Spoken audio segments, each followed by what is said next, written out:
વિશ્વ પ્રસિદ્ધ ભગવાન જગન્નાથજીની રથયાત્રાની તૈયારીઓનો આજથી વિધિવત રીતે પ્રારંભ થયો છે। ભગવાન જગન્નાથ દર વર્ષે અષાઢી બીજના દિવસે નગરચર્યાએ નીકળે છે।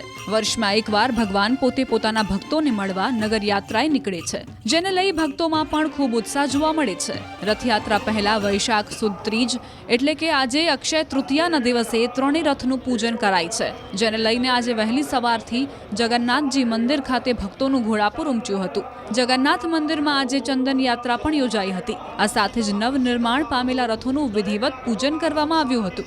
ભગવાન જગન્નાથ અને બલરામ તેમજ સુભદ્રા ત્રણેય રથનું ભક્તો અને મંદિરના સેવકોની હાજરીમાં શાસ્ત્રોક્ત વિધિ મુજબ પૂજન કરવામાં આવ્યું। ભગવાનના ત્રણેય રથની વિશેષ પૂજા કર્યા બાદ રથનું સમારકામ અને રંગરોગાન શરૂ કરાશે।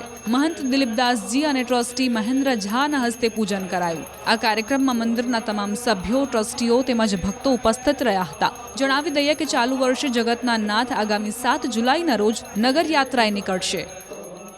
જેવી રીતે કે પ્રતિવર્ષ મુજબ અક્ષય તૃતીયાના દિવસે ભગવાન જગન્નાથજીના ત્રણેય રથોનું પૂજન થતું હોય છે। વૈદિક મંત્રોચ્ચાર દ્વારા દરેક દેવી દેવતાઓનું આહવાન કરી ભગવાનના રથ પર સ્થાપિત કરવામાં આવતા હોય છે। આને આજના દિવસે ચંદન યાત્રા પણ કહેવામાં આવતી હોય છે। પુરીમાં પણ ભગવાનની આ રીતે આજે રથ પૂજન થતું હોય છે। આપણે કર્ણાવતી મહાનગરી પણ પ્રતિવર્ષ આજના દિવસે અક્ષય તૃતીયાના દિવસે પૂજન અર્ચન કરી અને રથયાત્રાના પ્રારંભની આજથી શરૂઆત થતી હોય છે। આજ ભગવાનના જેવી રીતે કે અક્ષય તૃતીયાના દિવસે વિશિષ્ટ મંત્રોચ્ચાર દ્વારા અનેક સંતો મહંતોની ઉપસ્થિતિમાં, અનેક ભક્તોની ઉપસ્થિતિમાં આજે ભગવાનના ત્રણેય રથોનું પૂજન કરવામાં આવે છે અને રથયાત્રાના કાર્યનો પ્રારંભ કરવામાં આવે છે। શું મહત્વ છે? જેવી રીતે કે ખૂબ મહત્વ રહેલું છે આજ અક્ષય તૃતીયા એટલે આપ સૌ જાણો છો કે આજનો દિવસ એટલે અક્ષય, આજનું કરેલું કાર્ય કાયમ માટે અક્ષય રહેતું હોય છે। તો આ વર્ષોથી પરંપરા જે રહેલી છે ને અક્ષય તૃતીયાના દિવસે જ પૂજન થતું હોય છે। અને આપ સૌ જાણો છો કે જેવી રીતે ભગવાન કૃષ્ણને સુદામાજી આજ મળ્યા હતા અને કનક ભવન કર્યા હતા।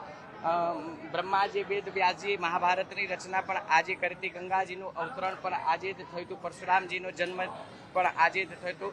તો એવો આજનો આ પવિત્ર દિવસ છે અને ભગવાન જગન્નાથજીની યાત્રાનો પ્રારંભ માટેની બી પૂજન વિધિ પણ આજના દિવસે કરવામાં આવતી હોય છે। જળયાત્રાને લઈને આ વખતે આ વર્ષે કયા પ્રકારની તૈયારી થશે? શું વિશેષતા? જેવી રીતે કે પ્રતિવર્ષ મુજબ પરંપરા પ્રમાણે જે રીતે આપણે જલયાત્રા નીકળે છે એવી રીતે એના સમય અનુકૂળ 108 કળશ સાથે સોમનાથ ભૂધરના આરે ગંગા પૂજન કરી અને જળ લાવી ભગવાનને જ્યેષ્ઠા અભિષેક સ્નાન કરાવવામાં આવશે અને એ રીતે જળયાત્રાનો મહોત્સવ પણ મનાવવામાં આવશે। ગત વર્ષે નવા રથ બનાવવામાં આવ્યા હતા, તો આ વખતે વધારે સમારકામની જરૂર છે? નહીં, આ ફેરી રથને જેવી રીતે કે એમાં જે કંઈ ટચિંગ વચિંગ છે જે એનું કંઈ કાર્યમાં હશે એ કરવામાં આવશે। પૈડાનું સમારકામ તો પ્રતિવર્ષ કરતા જ હોઈએ છે, એટલે પૈડાનું જે બી કાર્ય છે એનું સમારકામ કરવામાં આવશે।